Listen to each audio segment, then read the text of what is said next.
What up, y'all? What's going on, y'all? 11325 in the building here. So what we're doing here, guys, we're coming to you live right now. Well, let me get my other things up in front so we can go at the same time, guys. We're coming to you live right now about the Walmart shooting that took place. What was that? Virginia. In Virginia. That he took 6 lives and also himself. And in those lives was a 16-year-old boy. Yeah. So we on Instagram as well, guys. So we're talking to you on two different platforms. But us guys on Instagram right now, guys, we're coming to you live right now. We're just basically talking to you about the Walmart shooting that took place in Virginia.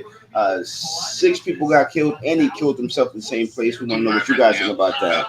We know what's going on, what you guys think about that. How you feel about it, what's happening. So the manager. So this was actually the manager of the Walmart who came inside the Walmart.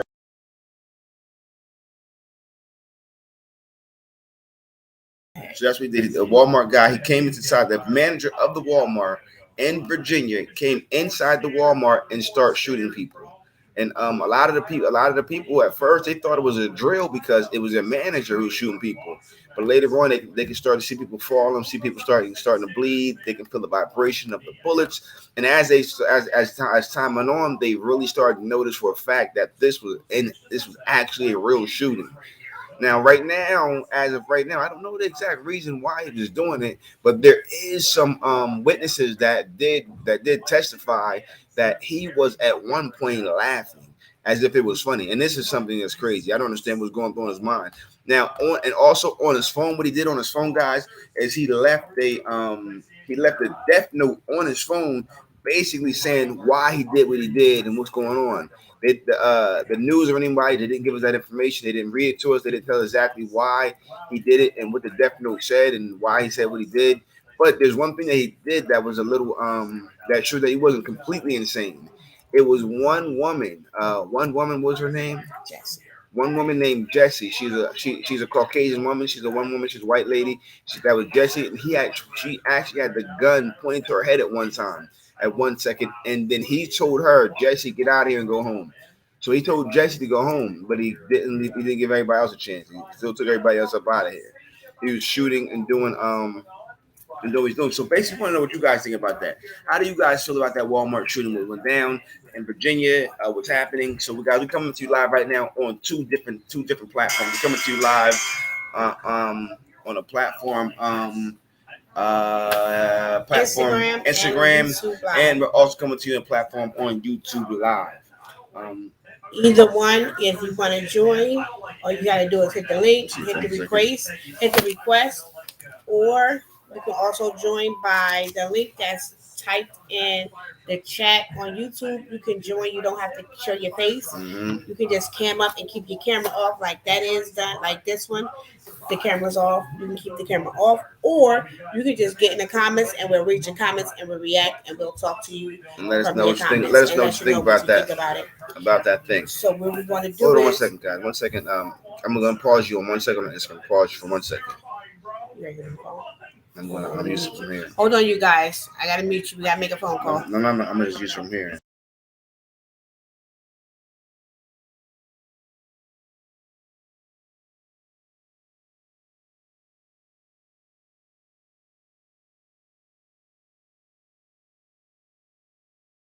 Okay. So he has to take a phone call. So this man, you see his face. His name is Andre Bling. He went into the Walmart. They were overnight. It was an overnight crew. They were an overnight crew. Overnight crew. And they were having a meeting. She said that they normally have a meeting, like they have a meeting before they start their shift. They probably telling them everybody which person is stocking what shelves. Because overnight, what they do, they stock shelves. That's what the overnight crew does. So he walks in and he has the gun. He has the pow pow. But in their brains, because he's a manager, they're not taking it seriously. Like one lady said, she thought it was just a simulation on what to do if this was to happen because it was the manager. He was like 33 and he just started pow powing from, and she said he went from left to right, left to right, left to right. I'm sorry, you guys, left to right, left to right, left to right, left to right, and He was just pow powing, just 6 people. He took out 6 people. One of the 6 people was a 16-year-old boy, you guys. A 16-year-old boy. And then she tells her story, and we're going to bring that to you guys. We're going to bring you a couple victim stories, Mhm. so you can hear and you can understand what was going on. And we're gonna react to it together, and we're gonna talk about it together. Get in the chat. Don't forget to, like, if you want to talk, all you gotta do is hit Instagram. Y'all know, just hit that box, and we'll bring you up. If you got something to say about it, just say something, and we'll answer your questions, or we'll read your questions.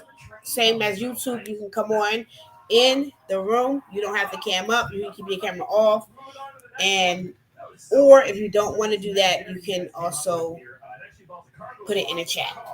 With that being said, don't forget to like and subscribe to the What 1325 Nation, because we're going to be dropping videos back to back.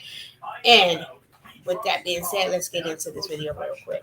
Anything you got to say? I'm getting Yeah, it. guys. So listen. So this is a crazy thing to be actually a Walmart employee and be sitting there and then watching your manager come in there and he's like, oh, there's manager so and then he just starts shooting.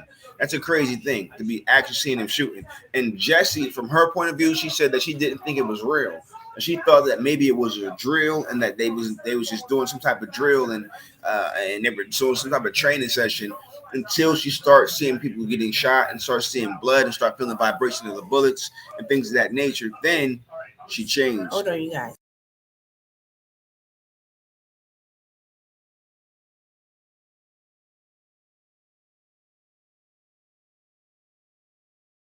Okay, and then until she starts seeing until she saw pow pows happening, things start happening. It started calling her to actually understand that it was real, and then she started noticing what's happening. She got scared, but by the grace of God, there was something inside him. Because he's trying to, because he said that in his notes that the devil made him do it. So in his notes, he said the devil made him do it, and he was coming there, and he was going to be taking people out simply because the devil made him do it. So then, by the grace of God, Jesse was being saved because he came to Jesse and he said, Jesse, go home. And he sent her home in the midst of him shooting. He sent her home. Hey, what's up, y'all? What's going on? I see you, Mar3343. I see you. What's going on, man? And we see you guys on Instagram. What she say? So I got Clapper Bingo Live and TikTok. That's awesome. Yeah, that's awesome. Okay, so right now we about to go to Jesse's reenactment of the situation and how she said it all went down. So with that being said, we're about to go to it. So you can see, you can show the camera, and then I'll just put the camera on there. You know what I'm saying? Oh, you got to turn it out. Thanks, man. I appreciate it. I want him to hear me and make it. Out front now, Jessie Wilczewski. She witnessed the shooting at the Chesapeake Walmart. In fact, she's working there. It was just her 5th day on the job. Jessie, thank you for being with us tonight. I know this is tough. You were in that break room when the gunman came in. You saw a lot. Yeah. Can you walk us through, Jessie, what you saw and what happened in those moments? Before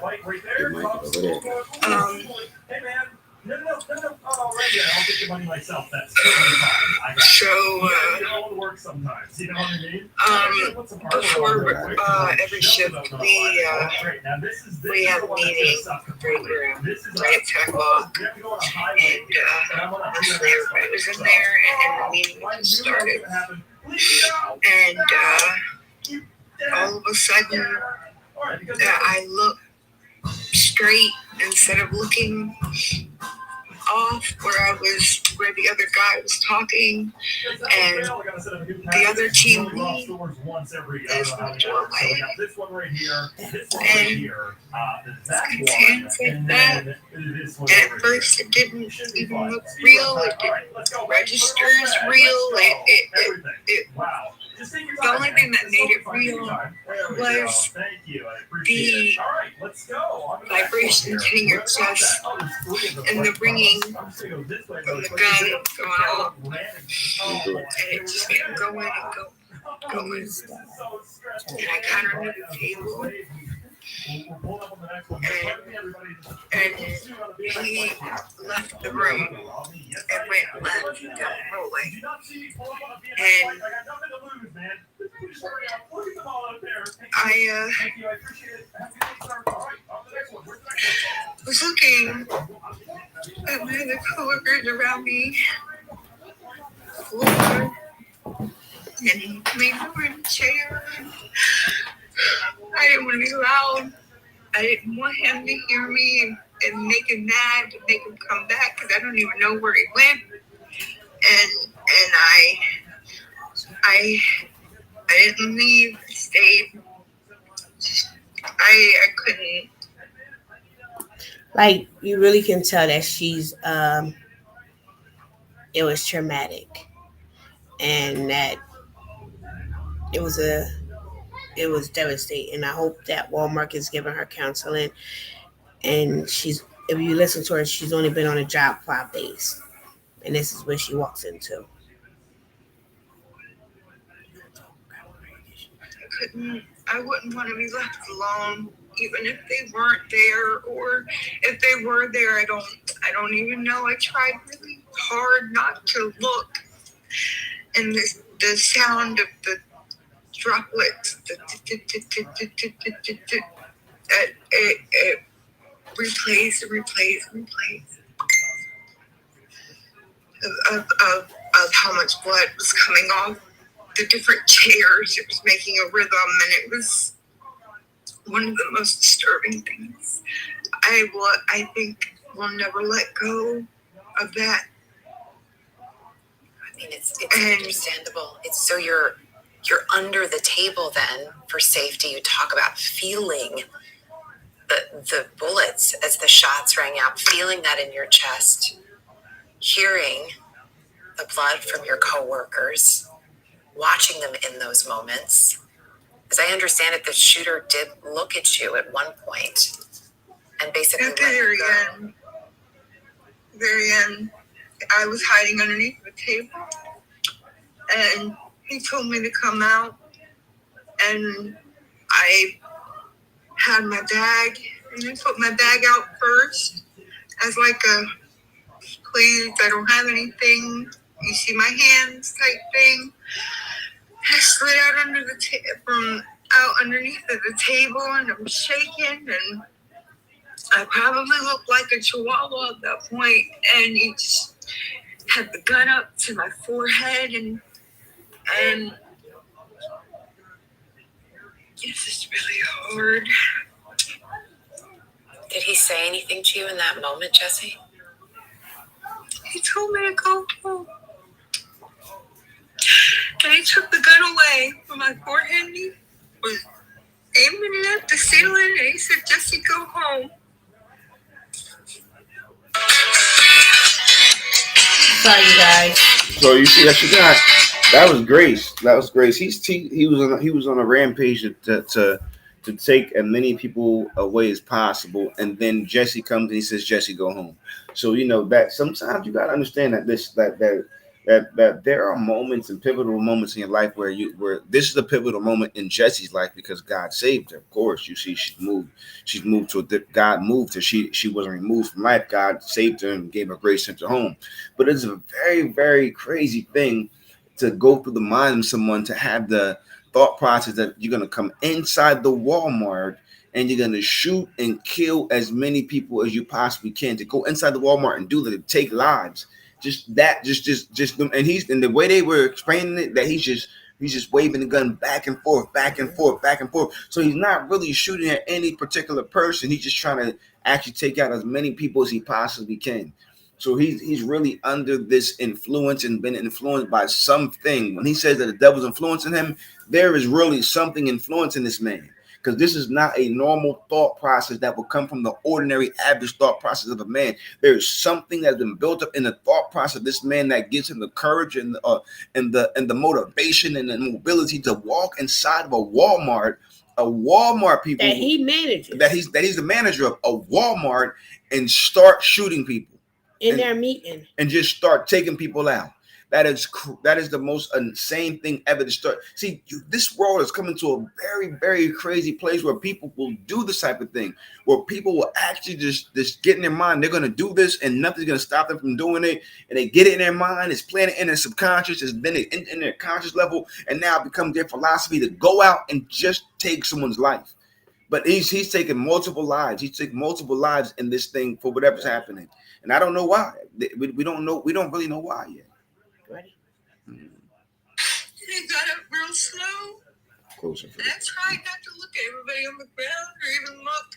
And I had to touch the door, which was covered. Can we push it back? Like... And I walked out the double doors to where you can see the aisles of Walmart. And I made it right to where the egg aisle starts. And I just remember gripping my bag and thinking, if he's shoot me in the back, well, he's gonna have to try really hard because I'm running. And I booked it, and I didn't stop until I got to my car. And then I had a meltdown in my car. I think it would be hard not to in that moment. This is all still so raw, understandably. And I know that in addition to what you saw and what you went through, you also knew at least 2 of the victims. And one of the reasons that you wanted to talk with me tonight was because you want their families to know something. You have a message for them. What do you want their families to know, Jesse? For the 2 girls' families Virginia, Sam. were sitting in front of me. Where you at? And I'm not going to name any names, but I want to let you know I could have ran out that door with everybody else that ran out that door, and I stayed. I stayed so they wouldn't be alone. And the last moments, because I knew there was no way, as bad as everything was, there was no way. And I stayed. Just so they wouldn't be alone. And they weren't. You were there. There's been a lot of talk about this person who was your manager. I know this was only your 5th day there, and you didn't interact with him a lot. But was there anything that stood out to you? Anything in those interactions where you could have imagined a scenario like this? No. I interacted with him one time before this, and it was me bringing up my kid. How much this overnight thing is like really kind of toying with me in some hours. Like when I look at the clock, and I'm like, man, this is when I get home. And he asked me how old my kid was, and I told him 15 months, and he said a cute age, and we walked our separate ways. Never, ever in my life would I ever wish this upon anybody, and it's horrible because it doesn't stop. It doesn't stop replaying where you leave the scene. See, okay, so now that's the reason why. So listen, so Jesse says she had one interaction with the shooter before he became a shooter. That he asked her about her kid, and she said her kid was fine, and he said the kid was at a great age, this, that, and the other. So regardless of what it was that was possessing this man's mind, that was controlling his mind, that was influencing him, that gave him the mobility and the courage to go into the Walmart and start doing this, there was still a piece of him, there was a piece of him inside of him that realized that this woman had a child and that he didn't want to take this mother's child away from her. So he said, Jesse, go home to your kid. But but for everybody else, he still had that thing inside of him where he's going to go and start shooting, still doing it to everybody else. Because he says that to Jesse, but what about the 16-year-old boy? Yes, he was. He was. He I think probably. I think it just was the grace of God Hmm. that gave him, even in the midst of your troubles, in the midst of your your trials, and in the midst of being like influenced, you can still hear from the Lord, and He can still like turn you away from doing something to somebody that has a purpose. Somebody that has like, I'm not saying all these other people didn't have a purpose, but something inside of him made him turn away and not shoot Jesse. Because Jesse was in that room when he shot everybody at that table at that meeting. He watched Jesse go under the table, if you listen to her, and then came back and told her to go home. And she had time enough to run out to Walmart, get in her car, and have a nervous breakdown. He still didn't come after her. So it had to be something that told him not to shoot her, So when the not to grace of pow pow her. so when the grace of God is upon you, there's nothing's gonna stop that. When God closes the door, nobody's gonna open it. So when God decides that you're safe, you're safe. So if the grace of God is on you, and no matter what's going on, you will see the grace of God get you through it. So in that point right there, in that time, in that factor, the grace of God was upon Jesse, and she walked out of there. But this guy's in there doing this thing, and so you got to think about Sam, it's in Virginia where you're at. I'm so sorry. you're thinking, when did this guy decide that he was going to go into the Walmart and start shooting Shooting him. people, And and for what then reason? they're Why? not just his co-workers, y'all. Y'all gotta remember, he is the man. I'm looking at both because He's a I'm doing on manager. YouTube Live too, you guys. He is the manager of them. He is the manager. Like when you see the next video, the victim, she's going to say, I just thought it was a simulation on what we should do because I see his face and he was the manager. But she says that he was the kind of manager that'll write you up because he can. He was the kind of manager that will stick it to you. Like you'll see this next person's uh I'm about to look it up for you, Sam. Hold on. It only happened 6 days ago. Uh what was I saying? She says that he's the kind of manager that took his job.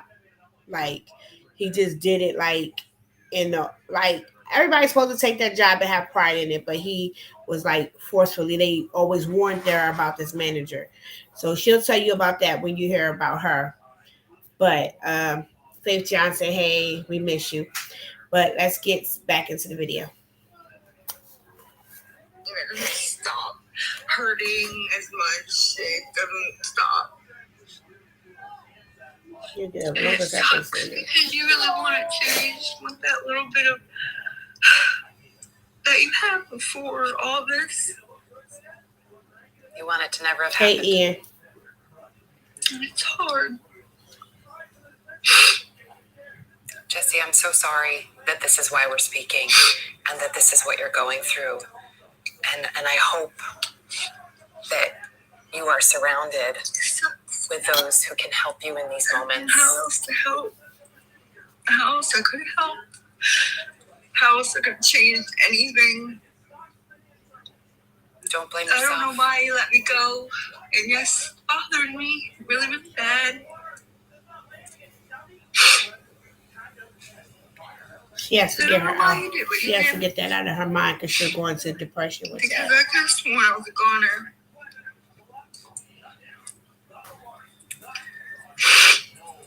Jesse, I'm glad that you were able to make it out safely.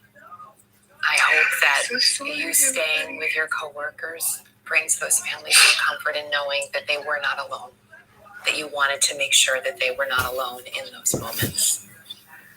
And Jesse, thank you. I know there's no way this can be easy for you to talk about, but we so appreciate you taking the time. And I wish you strength on this road ahead.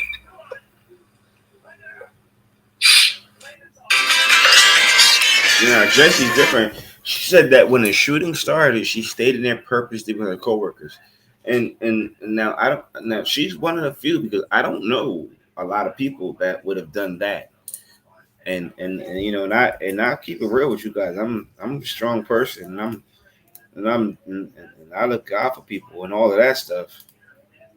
But I don't believe that I would have stayed in there with my coworkers. I believe I would have got out of there with everybody else. So her staying there is a testament to who she is. So she stayed there, and even in the midst of standing under all that fire, under all that turmoil, under all that demonic motivated stuff that was going through this manager's head, Jesse stayed under there, and to be under that cloud of demonic situation, and then to see the grace of God put her in a bubble and walk her right through it, that is an amazing thing. So even though we talk about stuff, I love that. I love to see when God's hand is on things, because God's hand was on Jesse. Now she's crying and she doesn't understand now, but later on the road, she will look back and she will know that it was God. And she will know that it was the glory of God that walked her through that process, and that God moved on her behalf and kept her safe, and her kids. And now her kid still has a mom, and her kid still has the ability. She still has the ability to go to her son's, her kid's prom, and all these things because the grace of God was on her. You know what I mean? But it's starting to become a very normal thing for people to do that kind of thing, for people to do the thing where they just decide that they want to go and take someone's life and go into Walmart, go anywhere and just do what they want to do. And people, this world is coming to a place where this is normal. So now, back in the day, if we would have heard about something like that, It's the city of Chesapeake. Chesapeake. Yeah, the city of Chesapeake. So Chesapeake Bay. So listen. So it was in Chesapeake Bay.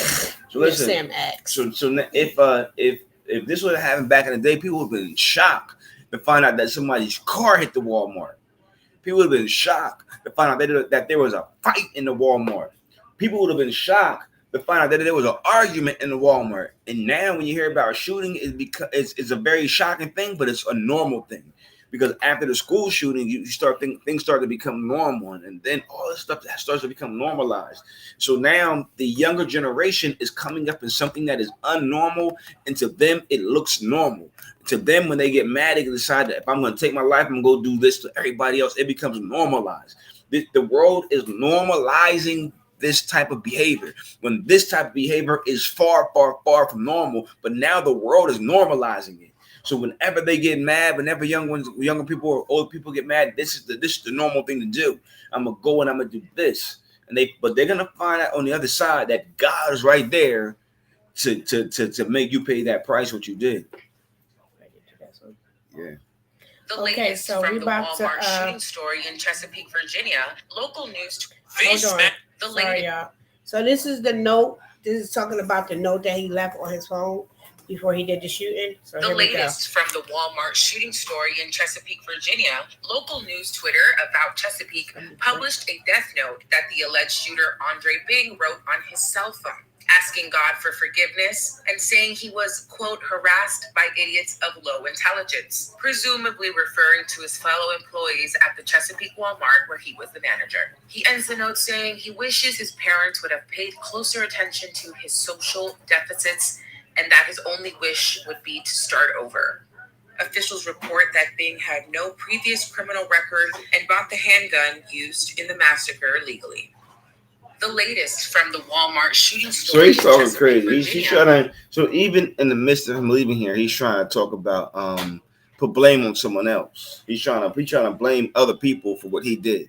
He's trying to put blame on other people for his actions. That if his dad and mom would have paid more attention to the way he acted, or if he didn't get harassed by other people, and that you have to thicken up your skin you can't thicken have your skin so soft to the point that if someone tell you to clean aisle 1 and you don't want to clean aisle 1, I'm coming back tomorrow shooting people. You know what I mean? But now here's the thing I do think. Now I do in a sense blame parents for raising up these kids to come and do these crazy things, because they know for a fact that their kid is in it, that their kid's a little off, and their kid's back there doing something crazy, or their kid's acting crazy, or their kid is building a bomb, or their kid has bought these guns, or their kid is wearing these trench coats. They know this is happening. And then they knock on the door, and most of the time it's people. The kids are like, "Get out of here, mom! Leave me alone." But this guy is different. He's saying that was his mom and them fault. But if they'd have paid attention, he'd have been different. He's saying if they'd have paid attention, he would have acted different. If they'd have paid attention, he would have did something different. If they'd have paid attention, he wouldn't have did all these things. And that's very crazy to say that. But we have to look at it and What are you and looking and, for? and decide whether we have to look at it and decide whether or not Okay, hold to on. we have to look at it and decide whether or not to put blame on them or not. So Hello. it's a couple more videos I seen just now, 9 hours ago, that it's a $50 million lawsuit on, I guess, a wrongful death shooting to Walmart. So I don't know. How many of y'all have heard this story? How many of y'all haven't heard this story? How many of y'all have been like knowing about this story? Like, this is ridiculous. And then you have another employee that says she just thought it was a simulation. She didn't even know that. Um, she didn't even know that this guy was coming to shoot up. She didn't know. She just said the vibrations. If you heard Jessie, she said she felt the vibrations and then they knew it was real. And the ringing of her ears.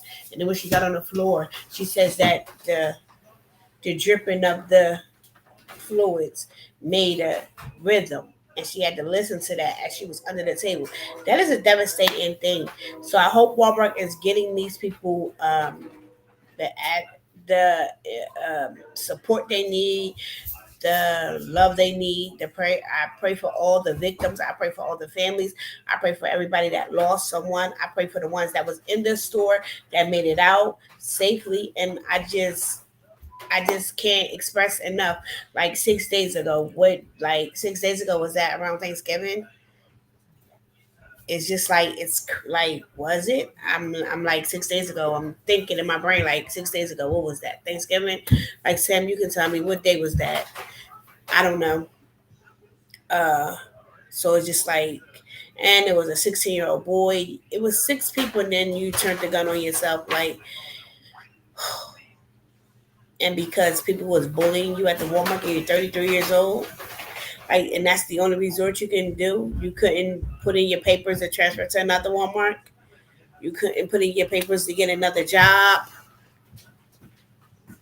I said, what was 6 days ago? What date was 6 days ago? Was that Thanksgiving? Nobody calls. Just tell me I'll be right there.